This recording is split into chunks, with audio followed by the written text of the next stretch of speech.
Donc les plateformes sont en train de se connecter. Il est midi et bonjour donc à ceux qui nous rejoignent. Bonjour, bonjour tout le monde. Voilà. Donc ça fait plaisir de vous retrouver sur ce live spécial, ce live tout à fait spécial et je suis accompagné de euh, de qui? De Oui, Laurence. on me demande. Donc voilà, je suis accompagné de Laurence pour ce lancement. Pour ce lancement, on est vraiment très très très content d'être avec vous aujourd'hui pour le lancement du e-book. On a travaillé fort là-dessus, on a vraiment donné, on a donné notre maximum. Et puis il y a d'autres surprises d'ailleurs qui arrivent après le e-book, mais on est vraiment super super heureux de vous retrouver ce vendredi. Donc nous avons des habitués qui sont là constamment, qui sont là tous les jours. On va vous laisser arriver. Donc il est juste midi une. Donc on va vous laisser la possibilité d'arriver. Je sais qu'il y en a plusieurs qui regardent ces lives souvent en différé, donc après. Alors on est aussi très content de toutes ces personnes qui sont beaucoup plus nombreuses à regarder les lives en différé. Donc merci d'être là, merci pour votre soutien. Vous pouvez commenter, je sais qu'il y en a plusieurs qui le font, mais vous pouvez commenter les lives quand vous venez en différé. Et puis nous, on regarde souvent à peu près ce que les gens nous disent. Et lorsqu'il y a des réponses à donner, on vient donner les réponses pour que les gens puissent, pour que même vous, vous puissiez, même si vous n'êtes pas en direct, quand même avoir des réponses à vos questions. Donc voilà, soit directement dans le fil de commentaires, soit en nous écrivant dans notre par message, par PV comme on dit. Donc voilà. Alors déjà quatre personnes, déjà quatre personnes qui sont là. Alors bonjour, bonjour à nos premiers invités. Donc si vous voulez de faire un petit coucou pour qu'on sache un peu qui est là. Est-ce que ce sont des nouvelles personnes que nous accueillons aujourd'hui ou est-ce que ce sont des, euh, des habitués, nos habitués? Donc voilà. Alors Laurence, je vais te laisser la parole aussi pour dire quelques mots de bienvenue à nos invités. Alors, déjà, tu as dit qu'il y avait quatre personnes. Donc, bonjour aux quatre personnes. Moi, j'ai pas accès au chat, mais on va C'est bon, gérer ça comme ça. c'est pour ça que je suis là. Alors, bienvenue sur notre page. Tu as déjà tout dit, hein. On est vraiment content d'avoir ce live spécial. Et l'art d'être parent à deux. Le titre, il est là. On va aller tout de suite. On va se plonger tout de suite dans le vif du sujet. Mais déjà, moi, je me rappelle quand Yannick m'a partagé ce qu'il avait à cœur sur l'art d'être parent à deux. Moi, je n'ai pas compris en fait ce que ça voulait dire. Est-ce que vous comprenez ce que ça veut dire avec le titre? Ah, c'est une bonne So, question. C'est une bonne ouais, question. dites-nous dans le live là, dites-nous, est-ce que vous comprenez ce que ça veut dire ou bien qu'est-ce que ça résonne en vous en fait? Ouais, Et moi, je vais te dire tout à l'heure ce que ça avait résonné en moi. ouais. Ouais. C'est Mais quoi je ne sais pas ça? si tu te rappelles de notre conversation, Yannick, mais tu m'avais expliqué en fait ce que tu pensais derrière l'art d'être parent à deux. Certainement, certainement, mais je me rappelle pas de toutes mes conversations, donc j'ai un cerveau. Pour ceux qui me connaissent, ils savent Ok, que la mémoire c'est pas mon fort, mais c'est sûr que dans la discussion ça va revenir. Donc ok, je ça marche. je suis un jeune grand-parent, donc je commence à prendre des plis de grands-parents à radouter. Donc voilà. Et c'est d'ailleurs intéressant parce que justement le fait de pouvoir écrire ce livre, c'est pas juste des considérations, comment je peux dire ça, théoriques, mais c'est vraiment basé aussi sur une certaine réalité que j'ai vécue, hein. Bien sûr, chaque réalité familiale est différente, mais donc l'idée c'était de combiner aussi mon expérience personnelle avec l'expérience d'accompagnement des parents que j'ai, des familles, et aussi de ce que la théorie nous dit. Donc voilà, Mhm. c'est Ok. ça. Donc dites-nous bonjour, ils sont timides aujourd'hui nos invités. Donc un petit bonjour, ça nous fait vraiment plaisir de pouvoir savoir qui est là et de pouvoir interagir. Ça fait du bien de savoir voilà qui est connecté pour que nous puissions aussi adapter ce que nous avons à dire pour que ça vous parle vraiment, que ce soit vraiment que ça vous rejoigne. Donc voilà. Alors il est midi 5, je pense qu'il y en a qui sont encore en route. Donc voilà. Alors des vacances, Laurence? En attendant, c'est les personnes qui arrivent.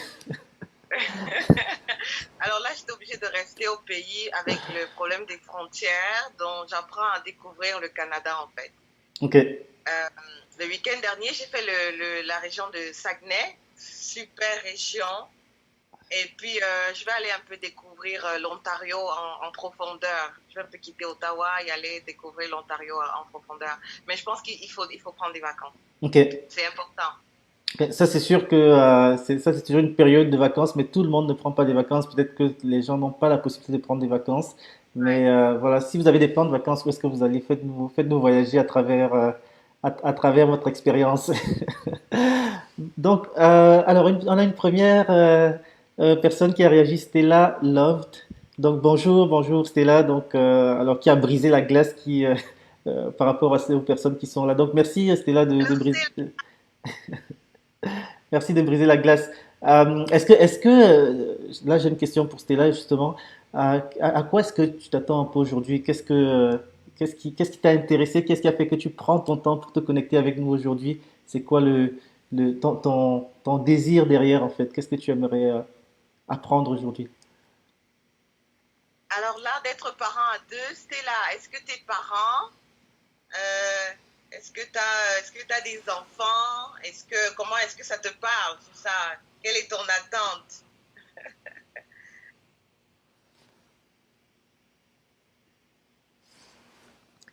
On va laisser le temps. Il y a toujours un petit décalage entre le moment où on pose la question et le moment où les personnes reçoivent. Donc, elle va répondre. Moi, j'ai pas accès au live, Oh non, mais si c'est la Stella que je connais, elle dira oui, qu'elle a une petite fille. Donc on verra si c'est une si c'est une bonne supposition. Donc voilà. Donc voilà.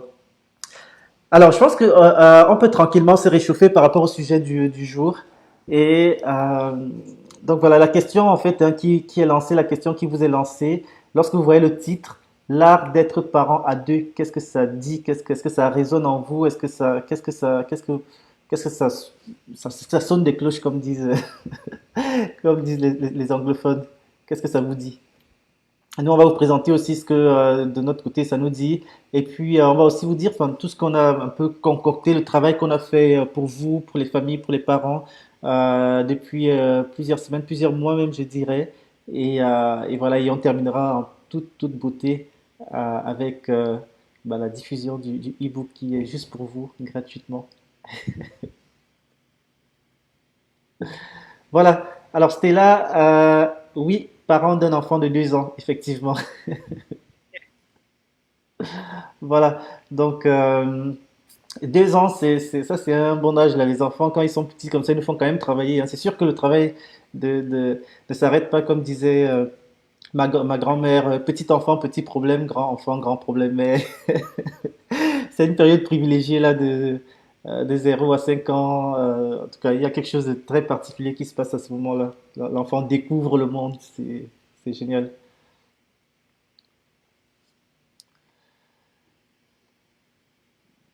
Donc voilà, et Stella nous dit qu'elle espère pouvoir à travers le live prendre du recul et faire son mea culpa de ces 2 dernières années. D'accord, donc depuis que la petite est là. Ok, très bien. Alors on Non, peut... Oui, vas-y. sérieux, il va falloir qu'on le fasse vraiment. La vie de tous les jours, tu vois. Mais qu'on essaye de. Je pense que sortir, prendre du recul, c'est bon. On va un peu sortir du moule de tous les jours, du moule du train-train quotidien. Et puis, on va essayer de décortiquer un peu ce que ça veut dire l'art d'être parent à deux. Donc, personnellement, quand tu m'as partagé ton cœur, Yannick, sur l'art d'être parent à deux, moi, j'avais froncé les sourcils et j'avais dit, ça veut dire quoi? Et là, tu as dit, tu sais, du point de vue de l'enfant. Ça m'avait vraiment touché parce que tu t'es positionné direct du point de vue de l'enfant. Et donc, redis-moi en d'autres mots ce que tu m'avais dit. Je suis sûre que ça te revient déjà. Bah, je ne sais pas si c'est ça que je t'avais dit, mais j'ai quand même une réponse par rapport à ça. C'est sûr que lorsqu'on devient parent, et bon, ça c'est la réalité de chaque personne, hein. Donc on voit toujours les choses à partir de sa perspective. Il n'existe pas encore une machine qui permet de se mettre à la place de l'autre et puis de voir un peu comment cet autre fait, à moins qu'on nous fasse l'effort nous-mêmes. Donc, et souvent, ce que les parents me disent, c'est que bah, je l'élève mon enfant, je m'occupe de lui, comment dire ça, je fais des choix pour l'enfant et tout. Et souvent, il s'avère que des choix qui sont faits par des parents ne correspondent pas nécessairement avec le besoin de l'enfant. Je prends l'exemple, ça c'est un exemple très concret là que j'ai souvent, des parents qui se séparent. Donc, mais c'est des parents qui se séparent et donc là, lorsqu'on se sépare, parfois il y a des blessures et des fois on perd confiance en l'autre parent. Et donc il y a des parents qui me disent non, non, non, moi je lui fais pas confiance, je veux pas, je vais limiter l'accès à mon enfant parce que je ne veux pas que c'est un menteur, c'est un whatever, oui, ou une menteuse. Bref, en tout cas, j'ai entendu tous les adjectifs possibles dans mon bureau. Et là, donc sur la base de la blessure personnelle, donc de la blessure au niveau du lien amoureux, du lien relationnel, on va prendre des décisions par rapport à l'enfant. Or, comment je peux dire ça, les deux relations sont différentes. Donc, on a une relation de parents et on a une relation de couple. Donc, la relation de couple, bon, ça va comme ça va. La relation de parents, elle reste à vie. Et donc, et là, c'est là où je me dis souvent, quand on se situe du point de vue de l'enfant, c'est quoi son besoin? Et là, quand on se situe du point de vue de l'enfant, et surtout de notre point de vue, parce que bon, les deux sont reliés, hein, c'est-à-dire que quand je vois les parents, ils disent toujours que moi, je veux que mon enfant réussisse, je veux que mon enfant soit épanoui, donc, avec ce désir de parent, qu'est-ce que je dois faire pour arriver à ce que mon enfant réussisse? Alors, c'est là que je vais me placer du point de vue de l'enfant. C'est pas, ça veut pas dire aller demander à l'enfant qu'est-ce que tu veux, mais ça veut dire c'est quoi le besoin d'un enfant de 2 ans, c'est quoi les besoins d'un enfant de 5 ans, de 10 ans, de 15 ans. Même en tant que parent, lorsqu'on va prendre des décisions, des fois, les deux parents peuvent s'entendre, même s'ils vivent ensemble, donc pas nécessairement dans la situation où ils sont séparés, mais les deux vivent ensemble, ils s'entendent de prendre une certaine décision. Donc, les parents qui vont dire, nous, on va envoyer notre enfant dans une école privée. Et là, on se rend compte, donc l'enfant est mis dans l'école privée parce que les parents disent, ben moi, c'est l'éducation que je valorise, c'est telle chose, ils sont bons, cette école, il faut que... Et là, l'enfant arrive, mais il arrive que l'école n'est pas adaptée pour l'enfant par rapport au caractère de l'enfant, par rapport à ce qu'est l'enfant. Et donc, le besoin, en fait, d'avoir des critères sur lesquels se placer pour pouvoir s'entendre en tant que parent. Donc, c'est pour ça que, quand on parle de parentalité, ben, on est parent parce qu'il y a un enfant. Oui. Donc, c'est un Donc, peu ça. c'est très intéressant ce que tu dis. Ce que j'entends, c'est que le désir de bien faire, le désir de donner le maximum, Oui. et qui est très bien, hein, mais des fois, ça ne correspond pas aux besoins de l'enfant. Non. Et si on creuse le sujet, on va voir que peut-être que ce sont nos propres besoins Oui. qu'on va retranscrire sur nos enfants. Oui. Okay? Oui, totalement. Alors, moi, j'aimerais qu'on revienne un peu sur toi. Parce que bah, moi, j'ai déjà lu l'e-book et j'ai été vraiment frappée et j'ai rejoint le projet parce que je suis éducatrice. Et quand on a parlé famille, en fait, j'ai tout de suite accroché. Alors, Yannick, tu as déjà, on te voit un peu déjà les vendredis avec tous les lives que tu fais, les personnes avec qui tu parles, nos invités sur la page et tout ça. Oui. Et tu as déjà témoigné en fait d'un point de vue personnel. Tu as donné ton témoignage Oui, sur l'anxiété et tout ça. Oui. Et voilà, sur notre page, on peut vous mettre le lien aussi, hein, le lien dans le chat. Vous pouvez vraiment aller revoir le témoignage personnel de Yannick. Par Mais rapport à aujourd'hui, l'anxiété. Oui, j'aimerais vraiment qu'on se concentre sur le point de vue personnel, professionnel. ok. Donc, du point de vue professionnel, là, Yannick, tu as ton entreprise. Oui. Est-ce que tu peux nous parler de ton entreprise Lumen? C'est ça, je suis entrepreneur.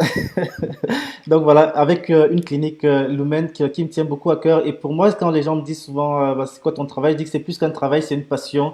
C'est plus qu'une passion, c'est un appel. Donc c'est vraiment, ça m'habite et c'est moi. Et si je fais le parallèle un peu avec quand j'étais en informatique, ce qui arrivait généralement, c'est que j'étais bon en informatique, mais j'étais bon parce que je travaillais, je révisais, je travaillais à donner, à pouvoir donner, comment dire ça, le maximum de moi pour avoir de bonnes notes. Mais dès que les vacances arrivaient, il fallait pas me demander de rester, d'aller lire, d'ouvrir un livre en informatique ou quoi que ce soit. Je fuyais. Alors que là, avec la nouvelle, la carrière que j'ai choisie, le domaine que j'ai choisi, évidemment, je suis reparti aux études. Je suis le soir, il y a les idées qui viennent, je marche en route, je croise un papa. D'ailleurs, la dernière fois, on était ensemble Lorsqu'on a croisé ce papa qui portait son enfant au dos ici, je me dis, ah, il faut faire une photo parce que ça allume, c'est-à-dire que voilà, c'est vraiment cette passion. Et là, c'est ça qui m'a poussé à aller me former. Alors, j'avais le choix entre, je m'étais dit, ah, soit je vais vers la psycho, soit je vais aller plutôt vers le journalisme. Et donc, finalement, à discuter avec mon mentor, qui est psychologue, il m'a dit, bah, regarde un peu la psychoéducation, on dirait que c'est quelque chose qui va t'intéresser. J'ai regardé ça. Et ce que j'ai découvert, c'était vraiment passionnant. Du coup, bah, j'ai fait ma maîtrise en psychoéducation. Je suis en train de terminer un doctorat aussi en psychoéducation, en plus de la maîtrise en informatique. Donc, il y a quand même un bagage comment je dis ça, de connaissances que je suis allé chercher. Mais avant le bagage de connaissances, il y avait tout le bagage expérientiel. Je me rappelle, depuis quand j'avais 15 ans, 16 ans, 17 ans, 18 ans, j'aimais porter les enfants, mes neveux, mes nièces, aller les promener. Donc, il y avait quand même quelque chose qui vivait en moi quand je voyais les enfants, quand je voyais les familles. Euh, et donc, j'ai travaillé pendant une bonne dizaine d'années à la sortie de mes études. J'ai travaillé dans différents organismes. J'ai travaillé pour la direction de la protection de la jeunesse ici. J'ai travaillé à l'hôpital psychiatrique, l'hôpital pédopsychiatrique général juif. Donc, c'est un hôpital qui est vraiment spécialisé pour les enfants qui ont des problématiques lourdes, pour des familles qui ont des problématiques lourdes. J'ai travaillé dans des organismes communautaires, un organisme qui vient en aide spécifiquement aux pères de famille. Donc, en tout cas, bref, l'expérience est, est riche et variée. C'est Et très large, c'est elle est vaste. large. Elle est large. Alors, pourquoi Donc, pour- tu te retrouves en psychoéducation et puis tu travailles avec différentes populations, tu as ouais, travaillé avec des papas, tu as travaillé avec des enfants en difficulté, ouais. tu travailles avec des familles, tu travailles avec des Des, cadres des aussi, hein, tu mamans. travailles en Oui, entreprise, oui, je donne des formations d'entreprise, effectivement. c'est ça. Alors, mais ce n'est pas tout. D'un point de vue personnel, il faut dire que tu es aussi papa. Oui. Alors, Alors, ça m'impressionne. Tu es papa d'adolescent. Explique-nous ça, s'il te plaît. bah, ils sont plus adolescents maintenant, mais disons que je dis souvent quand les gens me posent la question, ça arrive hein, quand on rencontre des parents à notre bureau, ils te disent, est-ce que tu es parent ou c'est juste ce que tu as appris à l'école? Alors, je rigole souvent. Des fois, on a besoin de connecter, en fait. Bah Je pense que les oui, gens ont besoin de se retrouver oui, oui, et de oui, sentir, oui. en fait, qu'il y a une espèce d'empathie. Parce que c'est Oui, trop facile de dire, ouais, ils me disent ce que j'ai appris à l'école, mais ça ne marche pas. oui, oui, Et oui, en sciences humaines, un plus un n'est pas égal à 2. oui, oui. Parce que ce que je fais dans ma famille ne marche pas forcément dans ta famille. Oui, effectivement. Bah, c'est vrai qu'on n'a pas nécessairement besoin d'être parent pour accompagner des parents, pour accompagner des familles, parce que oui, quand on sort de l'école, on est un peu jeunot, mais lorsqu'on commence à travailler dans le milieu, à force de rencontrer des parents, des familles et autres, on commence à quand même à se faire une tête des enjeux. Mais moi, quand les gens me posent souvent la question, moi je dis, écoutez, j'ai commencé à être parent, mais par l'autre bout, par le mauvais bout. Donc, j'ai pas commencé avec des enfants avec un nouveau-né. J'ai commencé avec des enfants qui avaient 14 ans, 13 ans, qui arrivaient et que j'avais accueillis chez moi, que j'ai adopté enfin, de cœur. Hein. Parce qu'à un moment donné, ben, les parcours de vie font que ça ne marche peut-être plus avec les parents et tout, donc je les ai accueillis. Et c'est drôle parce que je les accueillais en même temps que je faisais ma formation. Et ça, était une école extraordinaire. Pour moi, je dis souvent qu'ils m'ont formé. Ils m'ont formé parce que En fait, donc, il y a eu les cours et puis il y a eu la pratique ah oui, à la ah oui, maison. oui, je pratiquais en rentrant à la maison, là, je pratiquais. Donc, quand on parlait de la gestion des adolescents, des adolescents, alors j'étais en plein dedans. Donc, des fois, je rentrais à la maison, je me disais, mon Dieu, quel coup je vais encore trouver que ces deux garçons m'ont fait. Je me rappelle une petite anecdote. J'étais allé au travail un samedi matin, donc je travaillais j'animais un camp de leadership avec des jeunes. Et là, on m'appelle. Et genre, je réponds. Généralement, je réponds pas au travail, mais à ce moment-là, la personne est tellement incitée que j'ai répondu. Et c'était la police qui appelait. Et là, je réponds, oui, est-ce que c'est bien Monsieur Fouda? Oui, c'est bien moi. Vous êtes où? Je dis au travail. Et puis la personne est un peu, comment je peux dire ça, elle, agressive au téléphone. Je dis, mais je comprends pas pourquoi me poser toutes ces questions. Je dis, mais oui, on veut savoir où vous êtes. Est-ce qu'il y a quelqu'un qui peut attester que vous êtes là? Et je dis, bah, moi, je suis au travail et tout. Ils disent, bah, on veut te voir absolument maintenant. Je dis, bah, moi, je termine dans une heure. Je peux pas aller avant. Et là, il se présente, il dit, bah, je sais plus si c'était un sergent ou un inspecteur. Bref, il se présente donc la police et tout ça. Il y a une maman qui a signalé la disparition de son enfant et apparemment, il est chez vous. J'ai dit, oh. Et là, et là, on me dit, mais où est votre garçon? Je dis, mais moi, mon garçon m'a dit qu'il allait dormir chez un ami, hein, donc je sais qu'il est chez son ami. Il dit, bah, votre garçon, non plus justement. Et que c'est qui le nom de l'ami, donc je donne le nom de l'ami. Ils me disent, bah, c'est justement l'enfant qui a été signalé, qui a disparu. Donc, et là, bon, bref. Donc là, la police me dit, il faut que tu reviennes illico presto à la maison parce que tu es suspecté d'enlèvement. Et là, je reviens chez moi. Et le temps que j'arrive, les garçons avaient eu le temps de revenir à la maison, donc je les trouve confortablement installés, pas de Ah, pas de problème, problème. relax. On allait prendre un petit verre Oui, oui. délicieux. Alors, qu'est-ce qui s'est passé? C'est que chacun des garçons a dit à ses parents, bah, je m'en vais dormir chez mon ami, et puis ils sont allés faire la fête.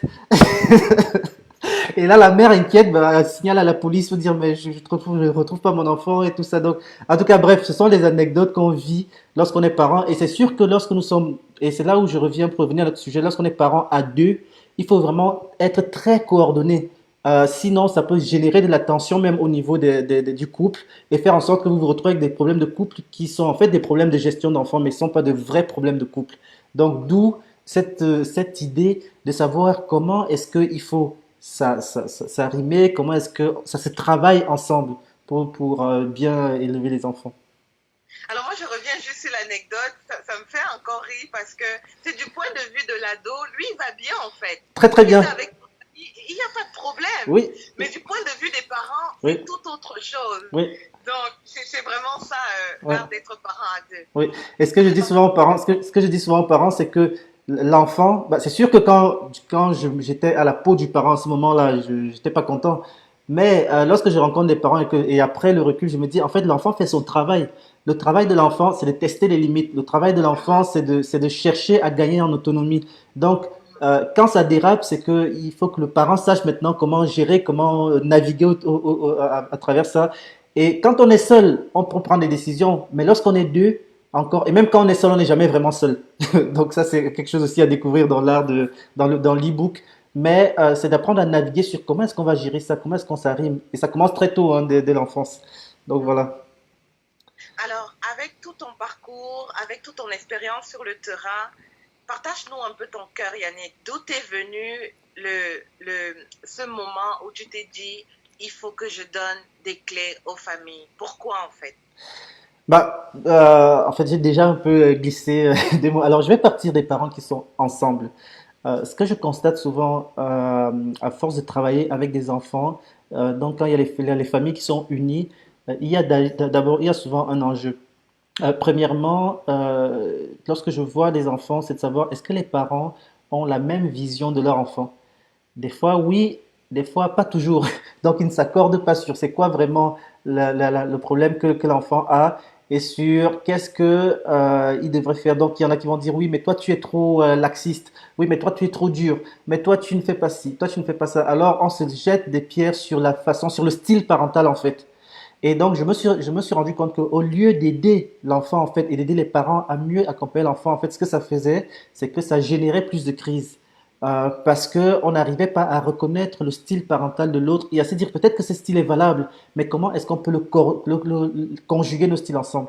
Donc ça, c'est la première des choses où je me suis dit, oh, moi je pensais que c'était naturel, hein. Je pensais que quand on est parent, bah, de façon naturelle, on apprend à gérer l'enfant et ça vient seul. Mais je me suis rendu compte, surtout sur le terrain, ça je l'ai pas appris à l'école, mais je me suis rendu compte surtout sur le terrain que c'est pas si naturel que ça pour tous les parents et même pour une bonne partie des parents de pouvoir arrimer ces choses. Donc ça, c'est le premier point.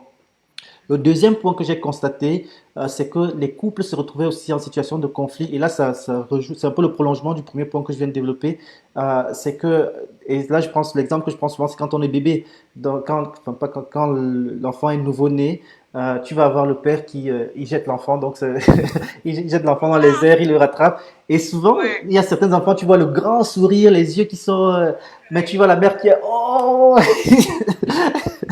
Et, euh, et donc là, il y a toujours cette espèce d'insécurité que la mère peut vivre.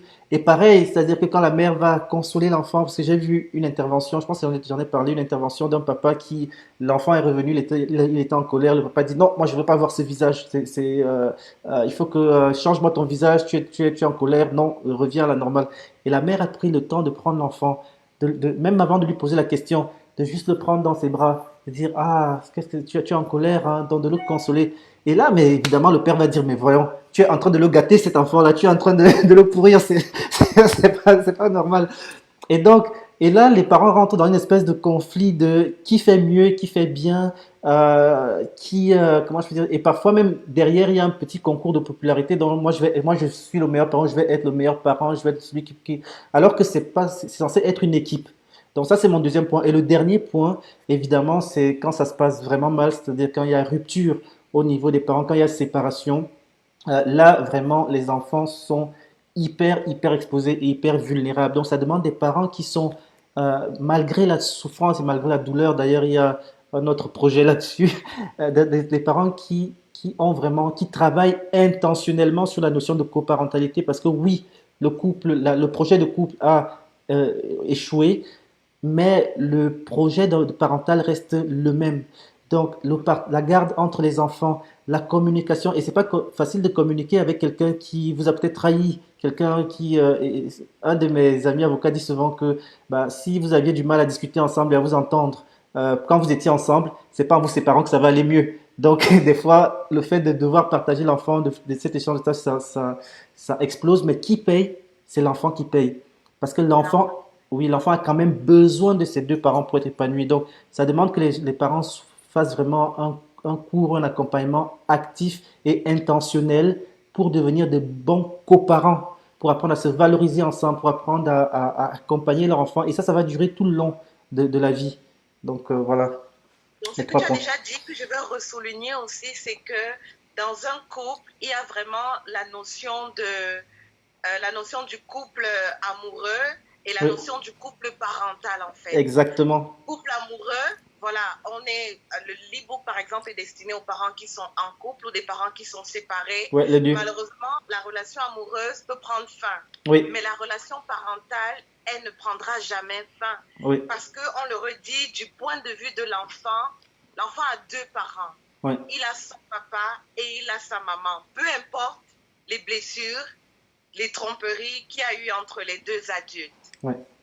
Donc c'est vraiment ça, c'est-à-dire que et des fois même lorsqu'on est ensemble et qu'on n'a pas cette vision des deux tandems, des deux couples comme tu as dit, le couple parental et le couple amoureux, on peut se perdre. Donc il y a des parents qui tombent complètement dans le couple parental. Donc on va sortir avec des enfants, faire des activités pour les enfants, on vit pour les enfants, on les accompagne à tel endroit, on va en vacances ensemble et ils oublient complètement de nourrir le couple parental, le couple amoureux, pardon. Ils oublient complètement de nourrir le couple amoureux. Ben, qu'est-ce qui arrive? C'est que le couple amoureux qui n'est pas nourri, ben, il a faim, puis à un moment donné, il dépérit.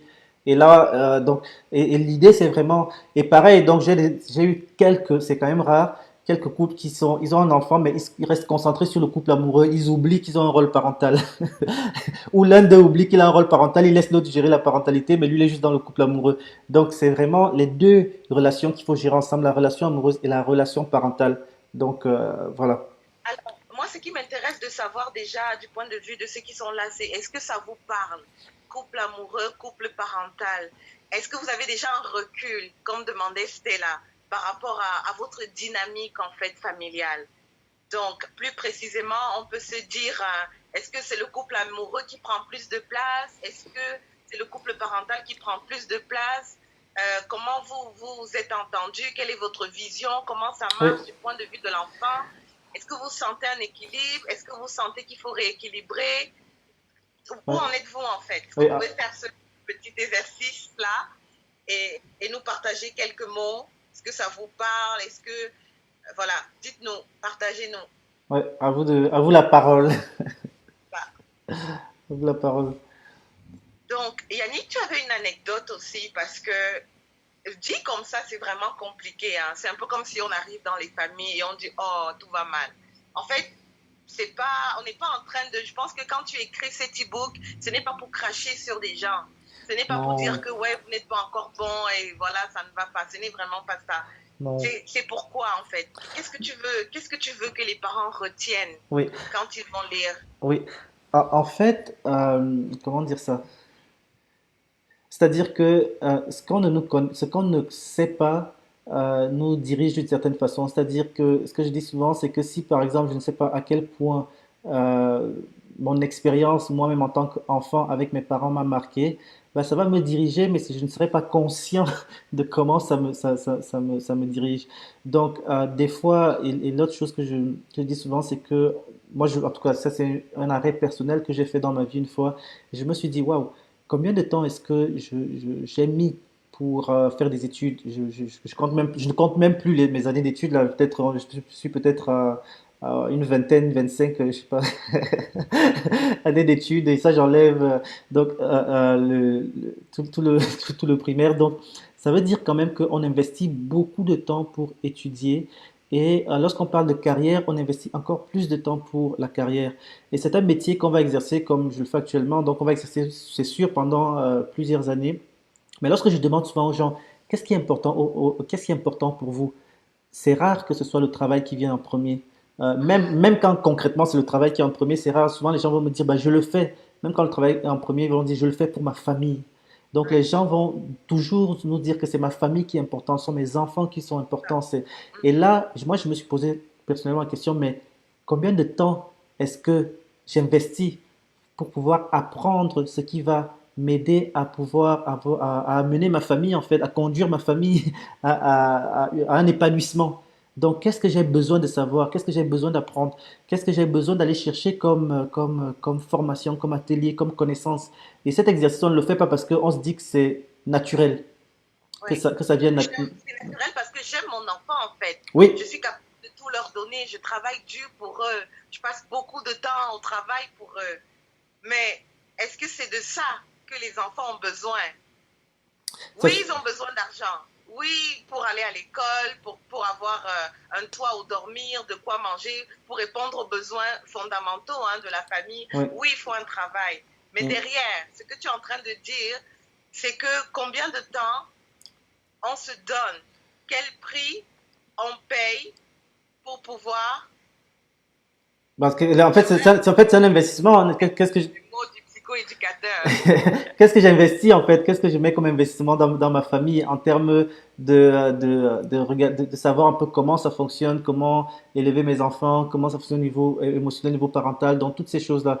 Alors, l'e-book va un peu dans ce sens, c'est-à-dire c'est de donner des outils, c'est de donner des clés. C'est de dire, et là, l'exemple que j'ai, que quand on discutait un peu par rapport à ça, c'est, je pense au film, je ne sais pas si vous l'avez vu, L'enfant qui dompta le vent. Alors, c'est le film d'un enfant qui est dans, je sais plus dans quel pays, et enfin, ils vivent dans un village. Et là, le village vit de culture, de culture et de culture. Tout le village, les gens ont des champs, des grands champs où ils cultivent. Et il arrive une sécheresse où tous les champs meurent. Et avec la sécheresse, bah, évidemment, il y a une entreprise qui est opportuniste qui arrive, qui dit, bah, nous, on va racheter vos terres, on va faire une entreprise, on va vous donner des emplois, vous allez pouvoir travailler. Et les gens, il y a des gens qui se rendent compte que maintenant, ça va enlever ma liberté, ça va enlever, donc je ne suis plus propriétaire de ma terre, premièrement. En plus, je vais complètement dépendre de quelqu'un d'autre. Et là, l'enfant, lui, enfin, il allait souvent dans des poubelles, on va dire ça comme ça, pour aller ramasser des petits trucs, jouer avec et tout. Et donc, par ce talent naturel qu'il avait, il a été capable de fabriquer une pompe qui a tiré l'eau, parce qu'ils avaient un puits dans la cour, qui tirait l'eau et qui permettait d'irriguer les champs. Vous voyez? Ça veut dire qu'avec le talent naturel, on peut aller très loin. Et avec le talent naturel de parents que nous avons déjà, les parents qui nous écoutent aujourd'hui ne nous ont pas attendus pour avoir des habilités parentales et compagnie, ou pour gérer leur équipe ensemble. En tout cas, je suis convaincu. Donc, et ce talent fonctionne et fonctionne même bien. Alors, la question, c'est toujours savoir comment est-ce que je peux l'améliorer. Est-ce qu'il y a peut-être des choses qui m'échappent, qui font en sorte que c'est comme quand on met l'huile hein, dans une porte. Donc oui, je pourrais ouvrir la porte. Je réussis toujours à ouvrir ma porte, mais si je mets un peu d'huile, bah, je vais mieux l'ouvrir. Elle ne va plus grincer. Elle ne va plus. Donc, c'est vraiment ça. Comment je peux huiler ce qui est déjà bon de façon à ce que je puisse aller encore à un autre niveau. Donc, c'est vraiment à devenir un meilleur parent, à accompagner mes enfants et puis à devenir une meilleure équipe parentale. Donc, c'est vraiment ça le sens du e-book, c'est de vous donner des outils. Et c'est très court. Hein. Donc, c'est 8 clés. Ça se lit très très facilement, ça se lit très très vite, très bien. Alors là, tu parles de comment je peux huiler, mais comment je peux émonder aussi, hein? Comment je peux Parce que émonder? de la maman qui regarde son enfant être soulevé comme ça, comment en fait une maman concrètement peut se sentir en sécurité quand elle voit son enfant être jeté dans les airs comme ça? C'est pas évident. Donc, en tant que maman, Ouais. j'apprends et j'aimerais qu'on aille directement aussi dans l'e-book si tu le permets. Oui, bien sûr. Moi, il y a cette clé-là. J'aimerais tellement qu'on en parle parce que ça me rappelle aussi ma propre enfance. J'ai plein d'anecdotes du côté de ma famille, avec mes frères, et je pense que beaucoup vont se reconnaître parce que j'en ai déjà entendu aussi d'autres parler. C'est la clé 3 que tu donnes. Oui, C'est laisser la place à l'autre parent et le laisser faire. oui, Donc, l'image qu'on a, c'est vraiment ce papa qui est en train de prendre son moment de qualité avec son enfant, il le lance dans les airs. Moi, ce que j'ai à cœur de partager, c'est vraiment, on était enfants et on sautait sur le canapé. Tu sais, on saute, on danse, et puis on peut sauter pendant 1 heure. Et moi, je me rappelle encore le visage de ma mère qui était comme, mais non, descendez, ça coûte cher. Et puis j'ai nettoyé le salon, j'en ai marre et tout ça. Et puis t'as mon papa qui dit, mais attends, quand ils sont chez les voisins, ils ne peuvent pas sauter. Quand ils sont dans la cour, ils ne peuvent pas sauter. Quand ils sont dans leur maison, ils ne peuvent pas sauter. Ils vont sauter quand? oui, Puis, aujourd'hui, c'est avec mes yeux d'adulte que je fais vraiment, je prends le recul et ça me fait rigoler parce que 1 heure plus tard, tu vas entendre maman causer au téléphone avec sa sœur en disant c'est pas sérieux, il n'est pas sérieux. Mais moi, en tant qu'enfant, j'enregistre que papa n'est pas sérieux. Mais ouais. en fait, aujourd'hui, bah, c'est tout autre chose, quoi. Oui, oui, oui. Il y a quelque chose pour parler de cette clé-là, il y a quelque chose qui est hyper important, c'est que des fois nous sommes tentés d'avoir un modèle parental unique à l'intérieur d'une même famille. Donc, c'est souvent drôle quand l'enfant naît et que un des parents va porter et dit, non, ne le porte pas comme ça, tiens-le bien, sa tête penche. Et parfois, c'est même pas le conjoint, c'est peut-être le grand-parent ou qui va dire et tout. Et donc, on a cette tendance naturelle à vouloir corriger l'autre parce que c'est comme ça qu'on me l'a appris, j'ai lu ça, c'est comme ça. Donc, on veut mettre l'autre parent dans un moule. Et parfois même, on veut se mettre dans un moule. Mais la réalité, c'est que chaque parent doit développer sa propre identité parentale, sa façon dont il va être parent. C'est sûr qu'il y a des principes généraux qui fonctionnent, mais chaque parent doit quand même développer. Il y a aussi d'autres principes, et quand je parle de principes généraux, je vais prendre cet exemple des pères de famille qui ont tendance à jouer, à faire la bataille avec leurs enfants, des jeux de bataille. Et ils peuvent faire des jeux de bataille avec un garçon. Et souvent, c'est un peu accepté. Les mères sont tu lui apprends la violence. Mais alors, si c'est avec la jeune fille, avec l'enfant fille qu'on fait les jeux de bataille, là, l'autre mère, avec la mère ou même l'autre parent est carrément révolté. C'est comme, mais non, c'est une fille, elle doit pas apprendre ça. Il faut qu'elle soit gracieuse, il faut qu'elle soit. Mais ce qu'on sait avec les études scientifiques, c'est que c'est pas banal que le père fasse ces jeux de bataille. Pourquoi? Parce que ça permet à l'enfant de pouvoir en fait, qu'est-ce qui se passe? C'est qu'il excite l'enfant, donc l'enfant devient excité, tout ça. Et quand l'enfant est déjà trop excité, le père va dire, oh, on se calme, on se calme. Donc, ça prend à l'enfant à apprendre à lire, à jauger, c'est quoi comment je veux dire ça, le niveau d'excitation qui est acquis, à apprendre à réguler émotionnellement. Et qu'est-ce qui va se passer? C'est que lorsque il va arriver dans la cour de récréation avec ses amis, il va savoir distinguer quand est-ce que son ami, le jeu est déjà un peu trop intense pour son ami et arrêter au bon moment. Et ça, c'est bon pour les relations sociales. Donc, il y a plusieurs choses comme ça que chaque parent va faire de façon parfois naturelle, mais l'autre parent va voir ça comme étant quelque chose de pas bon. Alors donc, chaque parent à devoir comprendre que peut-être que dans ce que l'autre est en train de faire, il y a quelque chose de bon. Si je sais pas, je peux aller chercher, je peux aller chercher la connaissance justement pour savoir pourquoi est-ce que c'est expliqué, pourquoi est-ce que ça se fait, pour pouvoir permettre à l'autre parent de vraiment avoir sa place de parent et de pouvoir vraiment développer son propre. Et ça se complète, hein, ça se complète, c'est-à-dire que le parent fait ça d'une façon, la mère, le père va faire ça d'une façon, la mère va faire d'une autre façon, et ça se complète, donc ça ne s'oppose pas. Mais on a tendance souvent à trop opposer et à dire, bah non, comme c'est pas ça. Voilà, donc c'est un peu ça l'idée, hein, de laisser la place à l'autre parent, la clé 3.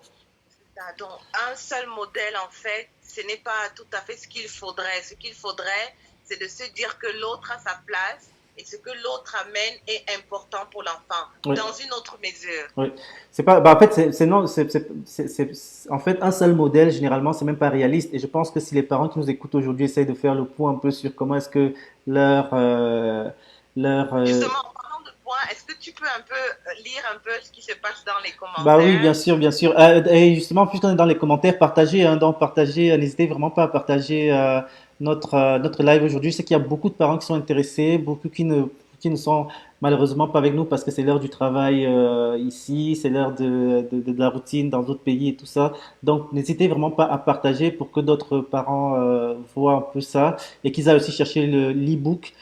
Et quand vous partagez, je dis souvent, quand vous partagez, ne faites pas juste faire partager. Mettez qu'est-ce qui vous a touché, qu'est-ce qui fait en sorte que vous voulez vraiment partager ça. Et comme ça, quand les autres parents vont lire, ils vont se dire, ah, peut-être que ça vaut la peine. Alors, on a Stella qui est très active avec nous aujourd'hui. Aujourd'hui, elle dit, oui, absolument, pour ma part, j'ai vite réalisé la différence entre le couple amoureux et le couple parental. Mais dans les premiers mois de vie de l'enfant, on se sent un peu, ou je me sens un peu prisonnier des responsabilités parentales. Donc, et ça, effectivement, ça c'est le message de Stella. Et c'est vrai que les premières années de la vie d'un enfant sont très, très exigeantes. Alors, et ça me permet de... Comme ton boss, en fait.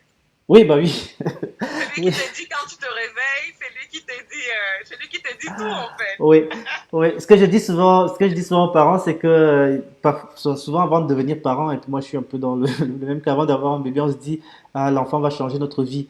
Mais l'enfant change votre vie. En tout cas, déjà, il change la vie de la maman quand il est dans le ventre, là. Donc, dans son corps, il prend sa place de façon physique, concrète.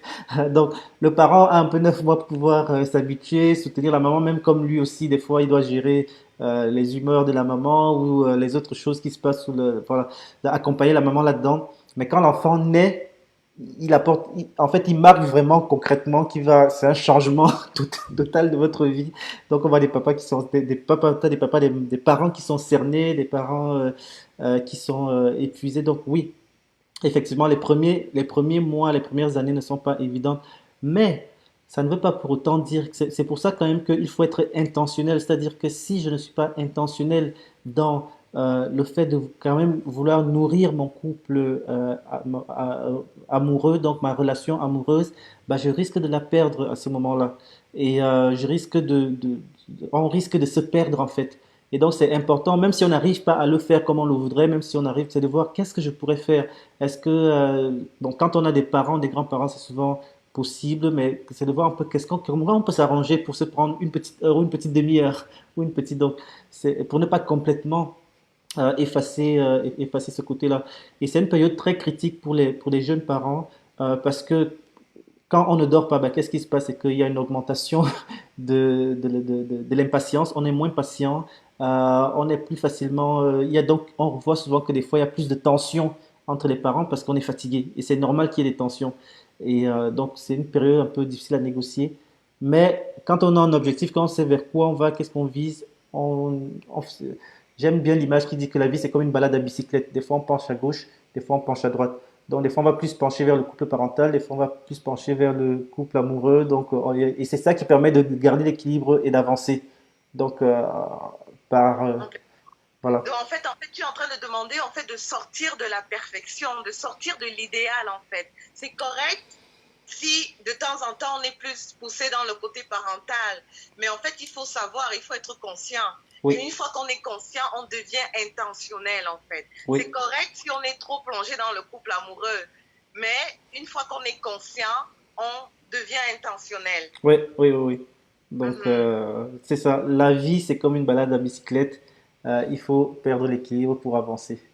c'est Donc, ça. donc voilà, c'est un peu le message que j'ai pour les parents qui nous écoutent. Donc, ils sont pas très bavards aujourd'hui, hein. Donc, moi, j'aimerais qu'on prenne un peu 30 secondes pour leur laisser la parole. Qu'est-ce que vous... Ok. Ça fait déjà 40, quasiment 45 minutes là que nous sommes en live. C'est quoi un peu par rapport à tout ce que nous racontons? Comment est-ce que... Votre retour un peu par rapport à ça? On avance tranquillement vers l'heure du relâchement du e-book. Donc, on attend. J'ai pas mon djembé, mon tam-tam avec moi, je l'ai fait. Donc, alors, les parents qui sont là, dites-nous comment tout ça résonne, qu'est-ce que, qu'est-ce que ça vous dit, tout ce que nous racontons. Je vois quand même qu'il y a un certain nombre de parents qui sont, ou de personnes qui sont connectées. Peut-être qu'il y a des tontons, des tatas aussi derrière, donc dites-nous quelque chose. Alors, première question, enfin une autre question de Rosita, où se trouve le e-book?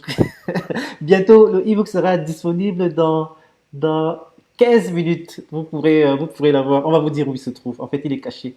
Donc, si ceux qui ont déjà joué à, comment on appelle ça? C'est le truc où on cachait les chocolats, comme à Pâques, là, on cache les chocolats. Comment on appelle ça, Laurence, tu te rappelles? C'est un jeu où on cache, des jeux fléchés, où on met des énigmes, il faut trouver l'énigme pour le prochain truc. Donc, pour ceux qui savent chercher, il est déjà disponible quelque part. Mais on va vous dire où. On va vous dire où dans 15 minutes. Voilà. Donc, en attendant, on aimerait bien voir votre retour. Qu'est-ce que vous pensez de tout ça? L'art d'être parent à deux. Voilà, l'art d'être parent à deux. Et de partager aussi, de partager le direct si vous trouvez que ce sont des choses intéressantes qui peuvent être utiles à d'autres parents. Alors là, on a un papa. Waouh! C'est très instructif. Donc, on a un papa qui est avec nous. C'est super. J'aime ça quand, quand je vois des papas. Souvent, Alors, le papa, est-ce qu'il a ces moments-là? Moi, j'aimerais savoir. Qu'il nous partage un peu, qu'il nous dit en quelques mots, est-ce que ça allait arriver de prendre du plaisir avec son enfant et d'avoir la maman derrière en train de toucher son cœur qui bat ou ouais. les poils qui se redressent? Qu'est-ce que ça lui fait en fait? Oui, alors Emmanuel, c'est à toi la question. Alors il a quand même dit, il dit, j'apprends beaucoup et je suis capable de mieux comprendre certaines choses de ma vie de père. Donc Mhm. voilà. En tout cas, merci. Ça fait plaisir de. Bravo, merci. Ouais, on apprend tous les jours en Oui, fait. oui, oui, oui, oui, oui. Ouais. Et même moi, hein, c'est-à-dire même moi en tant que professionnel, c'est-à-dire que c'est une chose, comme on disait, c'est une chose d'avoir la recette du pain et de savoir comment faire le pain, mais une fois qu'on rentre, et c'est donc comme un boulanger, on sait faire le pain, mais quand on le goûte, là c'est différent. C'est différent, donc Pour moi, pareil aussi, on apprend tellement quand on est dans le métier, quand on voit des choses qui se répètent aussi et de se dire, mais en fait, c'est tellement normal. Des fois, je parle avec des mamans et elles te disent un truc qui est comme une montagne. Et moi, je rigole parce que je dis, mais c'est tellement normal, mais c'est tellement commun. Regarde même juste dans notre vie, en fait, d'enfants. Et là, tu entends des, ah ouais, c'est vrai. Ah ouais, c'est vrai, tu ouais, vois. ouais. On a le papa, donc Emmanuel, qui nous dit oui, effectivement, il arrivait que pendant il a du fun, du plaisir avec son enfant, que maman soit derrière, et il dit, mais malheureusement, ça finissait en bataille. Et là, on est Oh, vraiment, ouais, et là, on est vraiment au cœur de ce pourquoi nous sommes en train de c'est ça. développer tous ces outils, c'est-à-dire parce qu'on ne veut pas que ça se finisse en bataille entre les parents, pour que les parents puissent comprendre les mécanismes qu'il y a derrière la parentalité pour mieux s'arrimer, pour qu'ils puissent se soutenir mutuellement. Alors, Alors là, plus concret, avec Emmanuel, ça finit en bataille. Et c'est justement ce qu'on se disait, c'est la clé numéro, je vais aller la chercher, c'est la clé numéro 3. Laisser la place à l'autre parent et le oui, laisser faire. oui. Alors là, on va parler peut-être aux mamans. Yannick, est-ce que tu peux parler aux mamans du point de vue de l'enfant? Est-ce que tu peux nous redire quelque chose de vraiment concret en fait? Alors, juste avant de répondre, je vois Stella qui dit, bon, euh, interrompu par le boss. On- Elle dit oui, on se retrouve dans certains scénarios évoqués, et bien même que ça fasse rire, on réalise déjà où on peut s'améliorer. Bon, bah, c'est génial. Génial. C'est génial. Merci, c'est là de partager. Oui, c'est vraiment vous, vos témoignages de parents comme ça. Vous êtes aussi important que nous dans cet exercice qu'on est en train de faire des discussions parce que vous avez toute une expérience en tant que parent et vous allez donner le courage à d'autres parents de pouvoir s'intéresser à ça. Parce que c'est vraiment ça l'idée qu'on veut, c'est d'avoir des parents qui sont plus, comment je peux dire, qui connaissent plus la réalité, qui partagent Ah. ensemble, qui discutent ensemble des enjeux et puis donc de créer ce soutien Et entre les parents. en fait, qui travaille à aller au sommet en fait de la coparentalité. Oui, oui, oui. Et il faut qu'on se redise toujours, c'est pour le bien de l'enfant. Parce que l'enfant, lui, il est dans son développement. Mais les parents, c'est vraiment eux qui passent à l'action pour pouvoir donner le meilleur. Oui, oui, oui, oui, oui, oui, effectivement. Donc, Alors, là, je n'oublie pas ta question, Laurence. Donc, la question, c'est de savoir. Non, non. Est-ce que tu peux repréciser ta question? Je sais que tu voulais que je dise un truc concret aux mamans, mais. Alors, je vais me mettre dans la peau de la maman qui est peut-être fatiguée, je sais pas, peut-être même très bien. Mais voilà, le papa rentre du travail, les enfants se jettent sur lui et lui, il les prend dans les bras et puis, hop, il lance. Ou bien à la piscine, il le met la tête dans l'eau et puis la maman qui est derrière, ah, mais fais attention, hein, 9 mois dans le ventre, ça n'a pas été facile. Et puis, elle va te parler de Oui, oui, oui, oui. Bah, son, son- Ouais. toute sa souffrance et tout et tout. Ouais, c'est drôle bah, pour égaliser un peu du côté, du côté des papas. Quand moi j'étais enfant, ce que je voyais souvent, c'est que les papas, en fait, quand l'enfant réussissait dans la vie, donc il devenait réussissait selon eux, ce qu'ils avaient projeté, ils disaient, ah, ça c'est mon fils, ça c'est ma fille. Et quand l'enfant faisait une connerie, c'était, il disait à la mère, c'est ton enfant, c'est ton... il disait, c'est ton enfant, c'est toi qui l'as élevé. Donc oui, il y a cette espèce de renvoi de balles que les parents peuvent se faire. Moi, je dirais qu'il y a un enjeu là, que ce soit pour le papa ou pour la maman. Il y a un enjeu lorsqu'on voit l'autre parent faire quelque chose qui nous met inconfortable. Il y a un enjeu de réaction et heureusement ou malheureusement, les émotions embarquent. Et quand l'émotion embarque, on réagit des fois de façon impulsive. Donc, même si le papa nous a déjà dit, ah, j'aime pas ça quand tu me dis, je n'aime pas quand tu me dis ça, de façon impulsive, on va quand même réagir. On va dire, oh, je suis désolé, je sais que tu n'aimes pas ça, mais je sais que tu n'aimes pas ça, mais donc. Et en fait, c'est parce qu'il y a une insécurité à l'intérieur. Donc, c'est ce que j'appelle l'insécurité parentale. Et je pense que c'est une des clés aussi que vous retrouverez dans l'e-book. Donc, c'est comment apprendre à gérer son insécurité parentale. Et ça s'apprend. Ça veut dire que, premièrement, reconnaître que ce n'est pas le problème de l'autre parent. L'enjeu est à mon niveau. À partir du moment où ce n'est pas un problème de sécurité pour l'enfant, où je sais que le parent, le père ou la mère ne veut pas tuer son enfant. Donc à partir du moment où j'ai que je sais ça, c'est de pouvoir moi gérer mon insécurité, gérer mes émotions, savoir pourquoi ça me fait peur. Donc et des fois, je ne vais peut-être pas le liquider, hein, ça ne veut pas dire que je n'aurai plus jamais peur, mais des fois, je vais mieux apprendre à gérer mon insécurité et à être et à mieux accepter cela. Et ce qui est génial, c'est que le corps apprend. Donc, plus on pratique, bah, plus on devient bon. Et ce qui fait que, et comme ça dure toute la vie, bah, quand l'enfant a 15 ans, ça fait 15 ans qu'on se pratique, on est mieux pour pouvoir gérer ça. Et ça va être pareil. Donc, quand l'adolescent veut sortir à 18 heures ou à 19 heures ou à 20 heures, que le père dit oui, bon, 20 heures tu peux revenir, et que la mère dit mais non, non, non, 20 heures c'est trop tard. Donc, il y a une certaine insécurité. Donc, comment est-ce que vous... Euh, mais quand on a déjà 15 ans de pratique, c'est beaucoup plus facile quand on est adolescent. J'ai j'ai un De temps en commentaire. temps, allez prendre une marche. Ne restez pas derrière à dire, hey, allez prendre un thé, Oui, ok? oui, Allez prendre une marche, prenez le téléphone, appelez la copine pour, voilà. Il y a beaucoup de choses que vous puissiez faire. oui.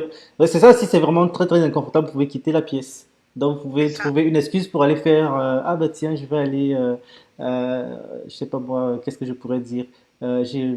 En tout cas, bref, vous savez c'est ce que vous pouvez aller Ouais. faire. Donc voilà. Alors deux commentaires. Le premier commentaire de Rosita qui dit la culture aussi joue un grand rôle dans les divergences. Parfois ça n'aide pas. Chez moi on fait comme ça, chez l'autre comme si. Ah bah ouais, on tombe dans une autre clé du e-book, à savoir gérer la pression extérieure. Donc oui, on n'est pas parents sur un îlot, on a plusieurs personnes qui nous entourent et qui vont exercer une certaine pression sur le couple parental. Donc oui, complètement. Et ça peut être la culture, ça peut être, des fois, ça peut être la culture de différents pays, mais ça peut aussi être des cultures familiales. On a toujours fait ça dans ma famille. Moi, je me rappelle mon petit-fils là, quand il fallait, on voulait le, comment on dit ça, euh, faire la circoncision. Ben dans l'autre, tu vois, chez la maman, non, on ne fait pas de circoncision, c'est pas comme ça et tout ça. Puis chez le papa, ben oui, on fait la circoncision. Donc, il y a des choses qui sont vraiment d'ordre culturel qu'on doit négocier. Euh, oui.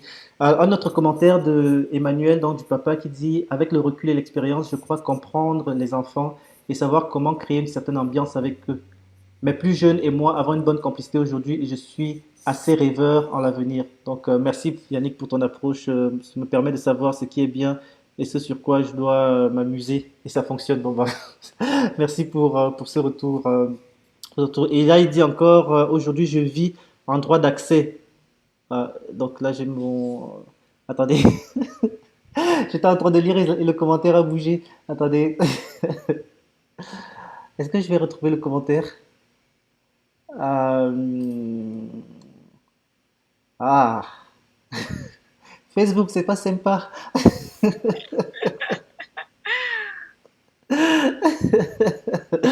Bon, Rosita qui dit, ton petit-fils, tu as quel âge?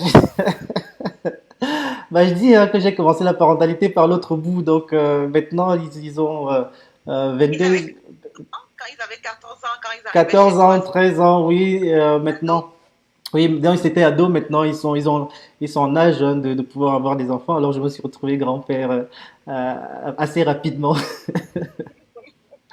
Donc voilà. En tout cas, ce que je ne retrouve plus le commentaire d'Emmanuel, mais ce que je pense, je croyais que, enfin, ce que je pense qu'il disait, c'est que il est actuellement, il n'a pas les enfants à temps plein, donc il a les droits d'accès aux enfants, donc il les voit de temps en temps. Et ça, c'est aussi quelque chose une autre réalité en termes de coparentalité, parce qu'il y a des parents qui sont souvent, surtout des papas qui sont inquiets de dire, mais oui, je vois juste mon enfant une fin de semaine sur deux ou juste une semaine suivie, est-ce que ça ne va pas avoir un impact sur la relation que je développe avec lui?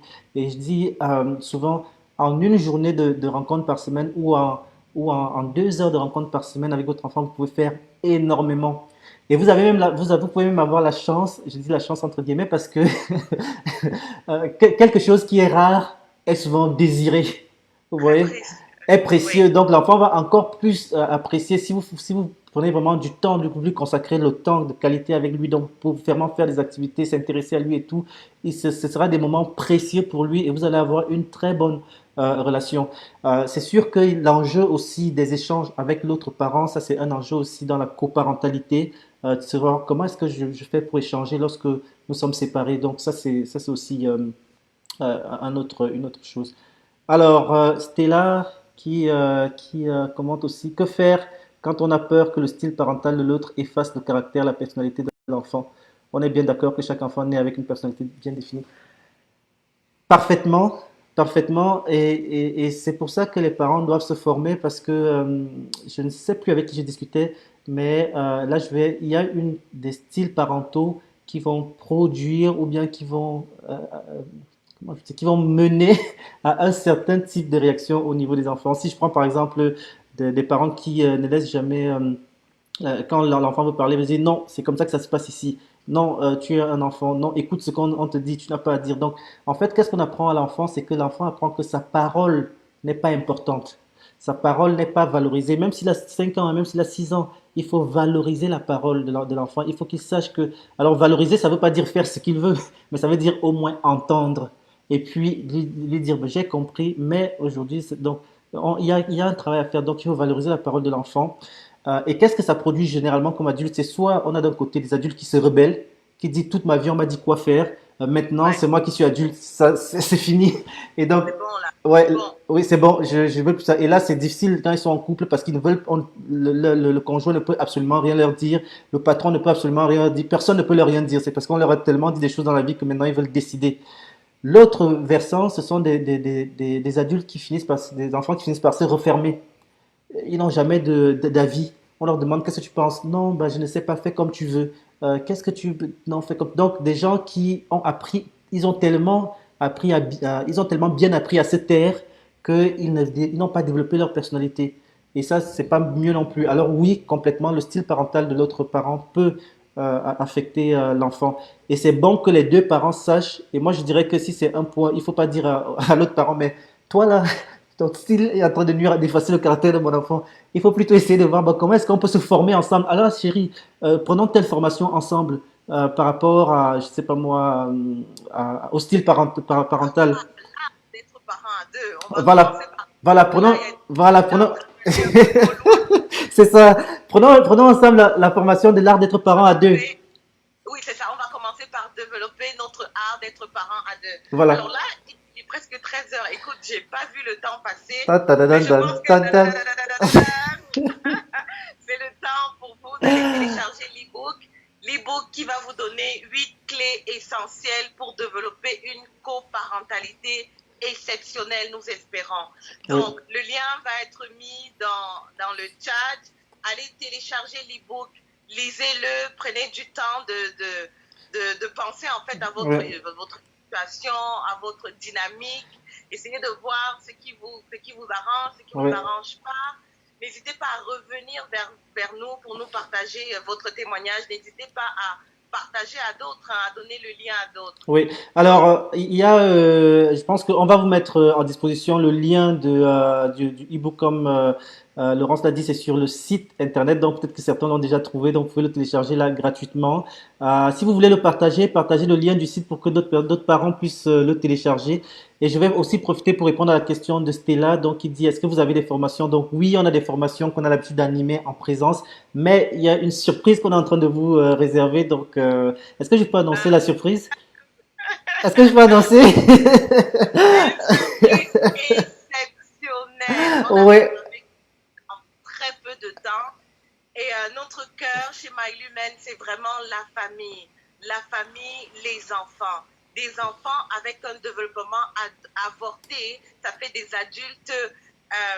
Alors, le psychoéducateur, donne-moi les mots. Ça fait des adultes, en fait, déséquilibrés ou qui sont déséquilibrés. ou qui sont équilibrés mais qui ont quand même des enjeux. Donc des fois on est tous on est des adultes, on est fonctionnels, mais des fois il y a des choses qui empêchent que nous soyons, c'est comme qui diminue un peu notre qualité de vie, notre qualité, enfin qui diminue jusqu'où on pourrait aller.